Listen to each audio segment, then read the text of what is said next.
E aí, meus queridos amigos, bom dia, boa tarde, boa noite, boa madrugada. Vocês estão bem, galera? Bora lá estudando, sem perder o ritmo, sem perder a fé em você mesmo, sem perder, pessoal, o ânimo para que você passe e seja funcionário público. Porque, como eu estou dizendo, a administração pública precisa de pessoas como você, que está aí se esforçando, renunciando a tudo e a todos para poder se tornar um servidor público.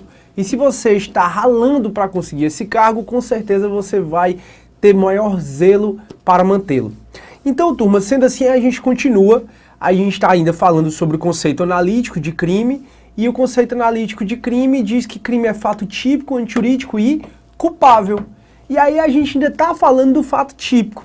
Vimos que fato típico tem como elementos conduta, elementos ou substratos, de acordo com Bettiol, tem conduta, resultado, nexo de causalidade e tipicidade. No finalzinho da aula passada, a gente foi falando de tipicidade.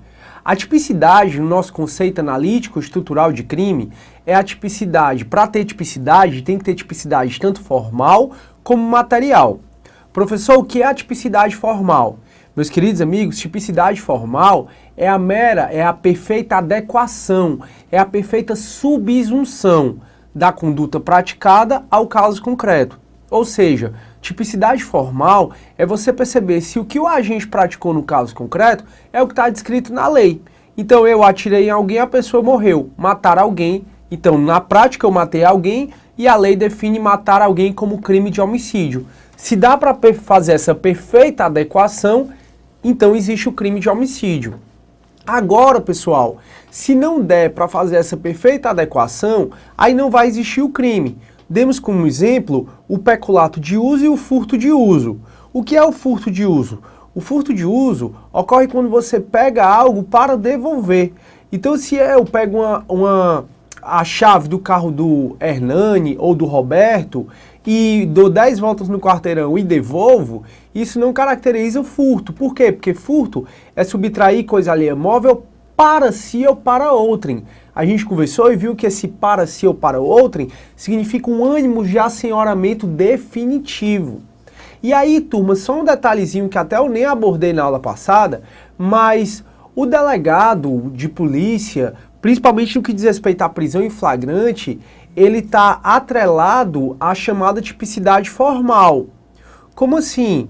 Turma, já aconteceu, até passou muito na reportagem, de um delegado, a pessoa, numa feira, subtraiu, digamos que uma maçã, digamos que 2 maçãs, por exemplo. Aí foi levar a pessoa presa para a delegacia, a população pegou essa pessoa que subtraiu essas 2 maçãs, não foi 2 maçãs, mas eu sei que a população prendeu essa pessoa em flagrante e levou para a delegacia. Na delegacia, o delegado disse assim, como é? Vocês prenderam ele por ter furtado 2 maçãs, 2 melancias? Só um exemplo. Aí o delegado disse, quanto é isso aí que ele furtou? Ah, é R$2. R$2, o delegado abriu a carteira e retirou os R$2, o valor que a população tinha dito, e entregou. Pessoal, o delegado ele não podia ter feito isso. O delegado responde a processo administrativo e, inclusive, por prevaricação, ele responde na via criminal. De forma que o delegado está atrelado à tipicidade formal. Se ele percebe que, na situação concreta, ocorreu um fato descrito na lei como crime, o delegado é obrigado a prender o flagrante e dar andamento a todos os procedimentos cabíveis do flagrante. Então o delegado não pode dizer, nisso aqui eu vou aplicar o princípio da insignificância. Muito embora o delegado hoje tenha uma liberdade muito boa, que é conceder a fiança, que é arbitrar a fiança, quando o crime cabe fiança e a pena máxima do crime não passa de 4 anos. Então o furto, por exemplo, se eu sou pego furtando, furtei algo que é no valor de R$10. O delegado não pode dizer, vou aplicar o princípio da insignificância e libera. Não. O delegado vai dizer, Sidney, você furtou R$10, o furto, como tem pena máxima de 4 anos, eu, delegado, estou autorizado, com base no artigo 322 do Código de Processo Penal, eu, delegado, estou autorizado a lhe arbitrar a fiança. Aí o delegado diz qual é a fiança, eu pago a fiança e vou responder o processo em liberdade. Então, repetindo, o delegado ele está atrelado a essa tipicidade formal, tendo em vista que o delegado ele é regido pelo princípio da legalidade aí do direito administrativo, né, não, tia Lídia? Pois muito bem. Turma, então além da tipicidade formal, tem também a tipicidade material. E a tipicidade material é a conduta do agente ter efetivamente lesionado, ter efetivamente exposto a perigo o bem jurídico protegido pelo crime. Aí até na aula passada a gente estava falando de, professor, você pega a chave do carro do Roberto, dá 10 voltas no quarteirão para devolver, não tem furto por não ter tipicidade formal, não é isso? Exatamente. Mas em relação à gasolina? Em relação à gasolina, meus queridos amigos, continua sem haver crime por conta da aplicação do princípio da insignificância. Quando você pensa que eu dei 10 voltas no quarteirão, eu não gastei 3 litros de gasolina, não chegou nem a isso. E 3 litros de gasolina, eu boto de gasolina a R$3, exagerando um pouco, dá R$9. Será que isso faz com que eu cometa o crime de furto? Não, por conta do princípio da insignificância ou da bagatela. Então, em outras palavras, o princípio da insignificância ou da bagatela, que são sinônimos, já houve muita discussão se eles são sinônimos ou não, mas hoje está pacificado que são sinônimos, insignificância ou bagatela. O princípio da insignificância ou da bagatela, ele exclui a tipicidade material do crime. Então, se não tem tipicidade material, não tem tipicidade. Se não tem tipicidade, não tem fato típico. Se não tem fato típico, não tem um crime. Só que quando a gente estava na aula de princípios, e eu prometi que quando eu fosse ver com vocês o princípio da insignificância, eu ia aprofundar mais esse princípio. E é esse momento que eu faço isso. Turma, quais são os requisitos jurisprudenciais para se aplicar o princípio da insignificância? Turma, o que eu fiz, o que eu vou colocar agora é um apanhado dos requisitos que a jurisprudência coloca de forma majoritária para se aplicar o princípio da insignificância. Vão ter ainda alguns requisitos, que aí eu vou falar para vocês, que não são tão pacíficos ainda de ser aplicados ou não.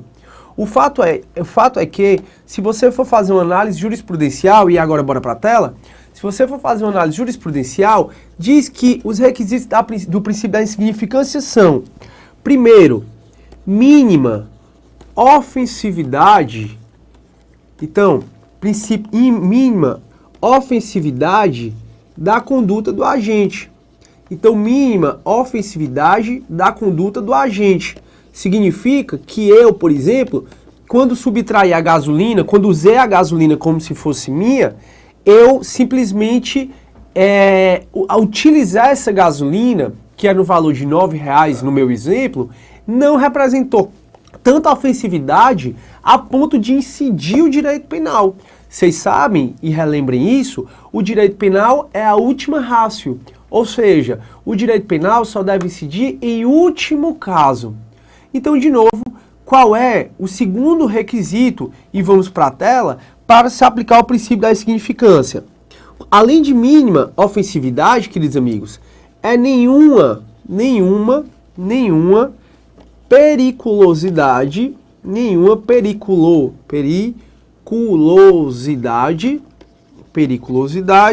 da ação. Às vezes eu travo, meus amigos, quando eu estou conversando com vocês e escrevendo, mas é porque vocês sabem que o homem só faz uma coisa de cada vez, né?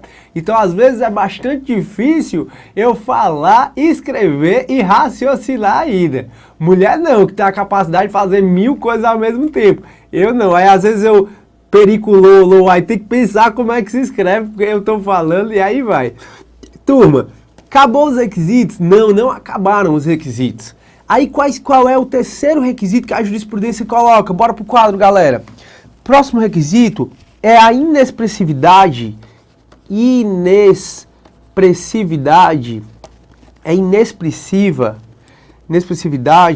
da lesão jurídica provocada. Da lesão jurídica provocada.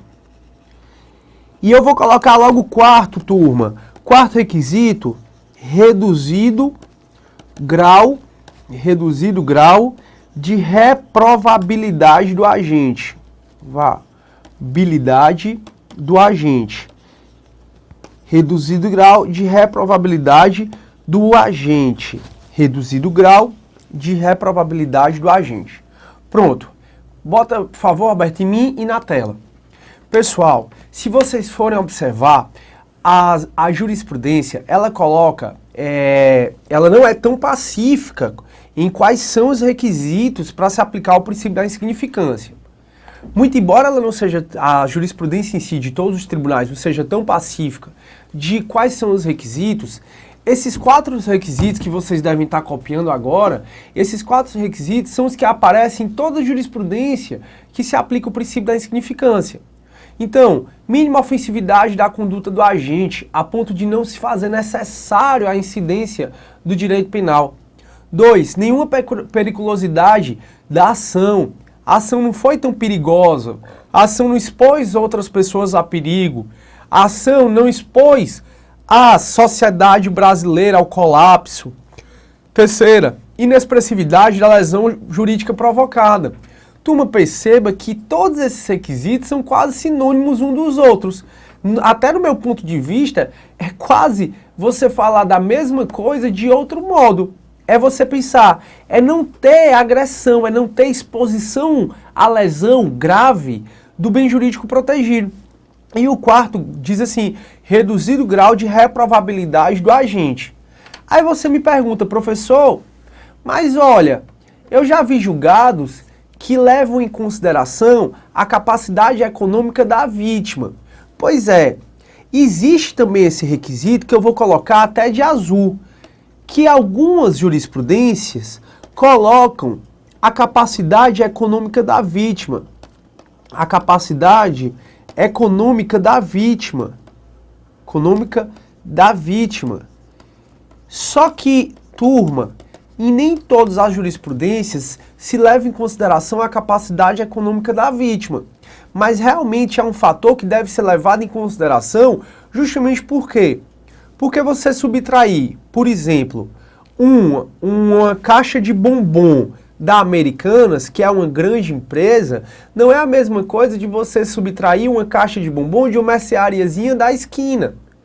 Mas veja, esse requisito ele acaba sendo muito criticado por gerar discriminação no caso concreto e meio que incentivar, abre aspas, a prática do crime.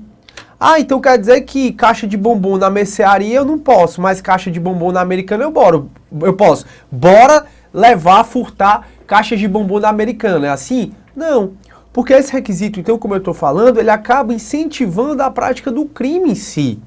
E aí ele também já não é tão utilizado. E o outro requisito que às vezes a gente nota, mas nem sempre é tão utilizado, é a situação econômica do país. É a situação econômica do país. Situação econômica do país. Às vezes a gente percebe que existe esses requisitos que estão em azul. Os que estão em vermelho, eles geralmente, na grande maioria das vezes, estão presentes, esses requisitos que estão em vermelho. Mas os requisitos que estão em azul nem sempre estão presentes.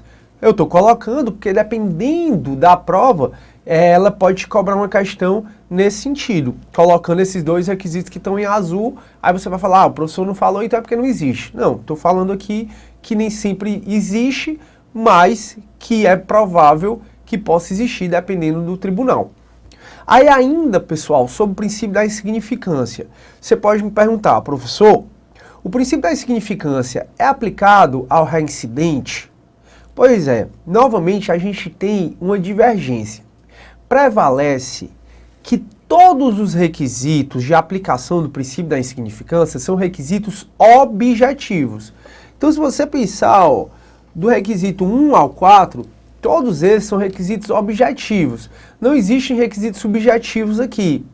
Portanto, prevalece que é sim aplicado o princípio da insignificância ao reincidente. Porque quando você analisa a reincidência, os maus antecedentes, os bons antecedentes, você está analisando requisitos subjetivos. Só que prevalece na doutrina que prevalece na jurisprudência, aliás, principalmente do STJ, prevalece que se aplica sim o princípio da insignificância ao reincidente, porque todos os requisitos de aplicação do princípio da insignificância são requisitos objetivos. Só que quando você é professor do direito, meus queridos amigos, você vive na corda bamba, porque amanhã pode sair uma lei, pode sair uma jurisprudência dizendo o contrário do que eu estou dizendo. E aí o aluno assiste isso depois de amanhã e vai dizer, vai como esse professor é desatualizado. O que eu estou falando é hoje. Hoje, então, pode-se aplicar, prevalece que pode aplicar o princípio da insignificância mesmo ao reincidente. Acontece, queridos amigos, que mesmo o STJ, que tem jurisprudências dizendo que se aplica o princípio da insignificância ao reincidente, mesmo o STJ, ele tem jurisprudências dizendo que se o indivíduo é reincidente, não se aplica o princípio da insignificância. Então o direito ele tem muito essa questão de ter jurisprudência de uma forma e de outra. Então repito, prevalece hoje que se aplica o princípio da insignificância para o reincidente. Muito embora existam jurisprudências do STJ dizendo que não se aplica o princípio da insignificância para o reincidente. Então hoje o que prevalece se aplica, então isso você pode marcar na prova. Fique atento porque essa é uma questão muito delicada e que pode ter alteração jurisprudencial. Entendo a alteração jurisprudencial, eu aviso vocês naqueles textos, como eu já prometi. Tranquilo. Turma, ainda sobre o princípio da insignificância, é excelente que você já anote que existem os crimes contra a fé pública. E esses crimes estão a partir do artigo 289 do Código Penal. Os crimes contra a fé pública, que está no título 10 da parte especial do Código Penal, eles são crimes de falsificação. Então existem crimes de falsificação de moeda, de papel moeda, falsificação de documento público particular. Pois muito bem, lá no 289 existe o crime de falsificação de moeda ou papel moeda em curso legal no Brasil ou no estrangeiro. A jurisprudência ela não admite a aplicação do princípio da insignificância nesses crimes contra a fé pública. Por quê? Porque nesses crimes contra a fé pública, como se protege a credibilidade de um número indeterminado de pessoas, como não protege apenas o patrimônio em si, protege prioritariamente a fé pública, a credibilidade de um número indeterminado de pessoas, aí a jurisprudência então ela vai dizer que não se aplica o princípio da insignificância nos crimes contra a fé pública. Ou seja, se eu faço, nos crimes contra, no caso no crime do 289, no crime de falsificação de moeda, de papel moeda ou moeda metálica. Então, se eu fabrico uma nota de R$2, eu não posso alegar, R$2 é mínimo, quase não causa lesão à sociedade. Não. Fé pública, você falsificou uma cédula de R$2, uma moeda de R$1, se essa falsificação for perfeita, existe sim o crime e não pode ser aplicado o princípio da insignificância.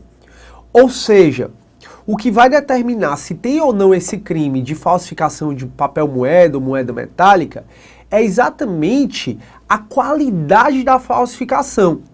Então, papel moeda, uma moeda metálica bem falsificada, existiria o crime de moeda falsa, ainda que esse papel moeda fosse de R$2, ainda que a moeda metálica fosse de R$1. Se a falsificação fosse perfeita, teria sim o crime e não poderia aplicar o princípio da insignificância. Mas às vezes a falsificação ela é grosseira, a falsificação não engana a maioria das pessoas. Aí nesse caso deixaria de ter o crime do 289. Tudo bem? Então o crime de moeda falsa não se aplica o princípio da insignificância. Turma, o princípio da insignificância se aplica prioritariamente ao crime de furto. Aí você me pergunta, professor, a partir do artigo 312 do Código Penal, a gente tem o título 11 que fala dos crimes contra a administração pública. Pois é, e lá no 312 mesmo tem o crime de peculato. E aí, com relação ao crime de peculato, que é o crime de funcionário público contra a administração pública, será que se aplica o princípio da insignificância? Turma, para o STF, se aplica o princípio da insignificância mesmo no crime de peculato. Tem até um julgado que ele é bem emblemático, que foi um militar que subtraiu do quartel, ou seja, praticou peculato em face do quartel, de um fogão. E esse fogão foi avaliado em R$ 88,00 na época. E o que vale é na época, tá? Não é o que agora não, porque o bem deprecia, não é no momento do julgamento, o que vale é o valor na época. E aí, turma, o fogão foi avaliado em R$ 88,00 e o Supremo foi e aplicou o princípio da insignificância. Então, muito embora o Supremo admita a aplicação do princípio da insignificância, o que se nota é que o STJ ele não admite o princípio da insignificância mesmo no crime de peculato. Então, fique bem atento à questão se ele está te perguntando STJ ou STF. Se ele não te dizer, se ele não te disser se é STJ ou STF, que ele está te perguntando, essa questão não disser isso, você pode ficar, você pode ter bases para anular a questão, colocando que é divergente ainda no tribunal, ou, sugiro eu, que você coloque posicionamento do STJ. Assim como o CESP já fez. O CESP já perguntou se aplicava o princípio da insignificância no crime de peculato e a resposta foi dada como correta, sem dizer se era STJ ou STF. Então eu sugiro que você aplique o princípio da insignificância com base no julgado do STF. Pois muito bem, turma. Dito isso, dito que para haver crime tem que ter fato típico e antijudício culpável, e para haver fato típico, a gente já estudou conduta, resultado, nessa causalidade e tipicidade. Para a gente acabar o fato típico e iniciar a antijuridicidade e em seguida culpabilidade, e aqui vai ser bem mais rápido, porque a gente está aí em 16 aulas só de fato típico praticamente. Antijuridicidade e culpabilidade é bem mais rápido, graças a Deus, né? Aí a gente já passa para o módulo 2, mas ainda falta um bocadinho de aula ainda para gravar. Vamos ter fé, turma, tem que ter muita fé. Turma, então a gente vai conversar um pouco agora sobre a tipicidade conglobante. Como eu já falei com vocês, a tipicidade conglobante, ela é uma criação de Zaffaroni. E o Zaffaroni, ele é um argentino que estuda bastante o ordenamento jurídico brasileiro. E Zaffaroni, ele vem e diz assim, olha, do jeito que eu expliquei para vocês, tá, pessoal, que é o que vale. Tipicidade conglobante é uma criação de Zaffaroni que a gente não adota, só para ficar claro. A gente estuda e até já caiu em prova. Já caiu em segunda fase da OAB, já caiu em segunda fase do Ministério Público, então é importante que você saiba. Pois muito bem. O Zaffaroni, estudando o direito penal brasileiro, ele diz assim, rapaz, esse direito penal dos brasileiros é muito incoerente. Por que é muito incoerente? Porque esse direito penal dos brasileiros, eles fazem com que pessoas que cumpram a lei pratiquem fato típico. Como assim, professor? Se você pensar, turma, eu, Cisne, sou analista judiciário, execução de mandados. Em outras palavras, eu sou oficial de justiça. Um dos meus papéis é, por exemplo, fazer reintegração de posse. Eu chego lá, peço às vezes reforço policial, eu chego na casa do indivíduo com mandado e digo assim, olha, o juiz está mandando que você devolva essa geladeira, essa vaca, essa máquina de costura, o que for. São só exemplos da minha vida prática que já teve. Professor, você já reintegrou até vaca, foi um barato. Só que assim, a gente sempre leva a outra parte que se encarrega de fazer toda a locomoção. Você tá lá mais para legalizar o ato. Aí, turma, então, foi engraçado, aí eu chego e me engasguei. Pois muito bem.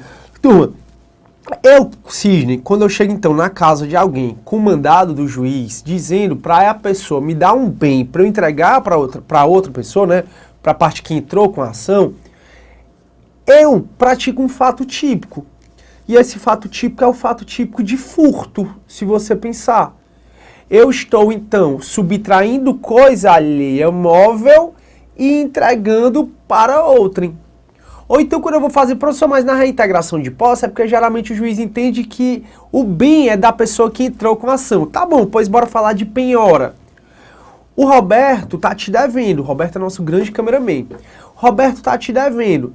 Você entra com a execução contra o Roberto. Sai o mandado para que eu, Cisne, diga pro Roberto pagar. E se o Roberto não pagar, e aí tem um prazo, porque depende do tipo de execução, pode ser 3 dias, pode ser 5 dias... Se o Roberto não pagar nesse prazo, eu, Cisne, vou analisar o que é que o Roberto tem e vou penhorar.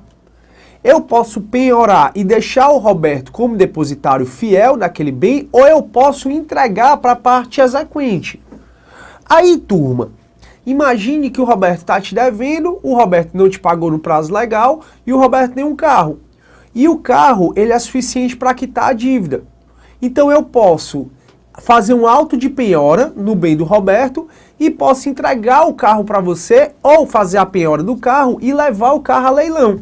O carro vai ser vendido e o dinheiro vai ser pago a você e o restante ir para o Roberto. Turma, nesse caso da penhora, eu fiz um furto. Eu subtraí uma coisa alheia móvel para outrem. Eu pratiquei o fato típico furto. Professor, mas você praticou crime? Não, porque nesse caso existe um excludente de antijuridicidade que a gente ainda vai estudar. E essa excludente de antijuridicidade é o estrito cumprimento do dever legal. Pessoal, para o nosso ordenamento jurídico brasileiro, eu, Sidney, pratiquei fato típico, mas não pratiquei crime. Porque para ter crime tem que ter fato típico, antijurídico e culpável. Então eu, Sidney, pratiquei fato típico. Se fizer a penhora forçada no bem de alguém, eu pratiquei fato típico, mas esse fato típico não é antijurídico, porque eu estou sob o estrito cumprimento do dever legal. Então, se o fato típico não é antijurídico, não tem crime. O Zaffaroni, mesmo sabendo que não tem crime, ele critica assim, rapaz, você não pode dizer que quando a lei permite que o indivíduo exerça um direito, como no exercício regular do direito, ou quando o funcionário público cumprindo a lei, o que a lei manda o funcionário público cumprir, é incoerente vocês admitirem que nesses casos a lei permitindo o indivíduo pratique um fato típico. Ou seja, fato típico não é a conduta humana descrita na lei como crime?